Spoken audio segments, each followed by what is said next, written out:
আচ্ছা চলো আজকে একটুখানি পুরনো স্বাদের ভিডিওয়ে শিফট করি, ঠিক আছে?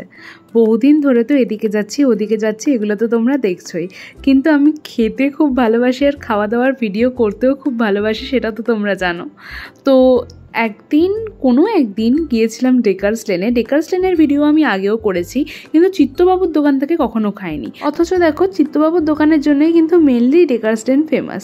সে যাই হোক, তো এখান থেকে নিয়েছিলাম একটা ডিমের ডেভিল। দাম নিয়েছিল এটার 50 টাকা। একটা গোটা হাঁসের ডিম দেওয়া থাকে এতে, আর নাকি মাটন কিমা দিয়ে পুরটা করা থাকে। তবে দাম বাড়ানোর জন্য যে হাতি ঘোড়াই দেওয়া থাকুক না কেন, জিনিসটা খেতে একদমই বাজে লেগেছে আমার। মানে সেভারি আইটেম এত মিষ্টি হলে ভালো লাগে না।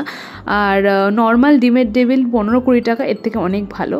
তো নেক্সট গিয়েছিলাম এই মিষ্টির দোকানটায়। দেখো এই মিষ্টির দোকানটা আমি নতুন ট্রাই করছি না, এখানের সমস্ত মিষ্টি ভালো, তবে তার মধ্যে গাজরের হালুয়া, মুগ ডালের হালুয়া, মাখা সন্দেশ আর রাবড়ি, এই 4টে আইটেম দারুণ, মানে মারাত্মক।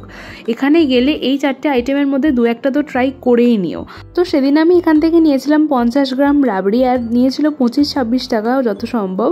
আমার ঠিক মনে নেই এক্স্যাক্ট প্রাইসটা, কিন্তু খেতে অসম্ভব সুন্দর।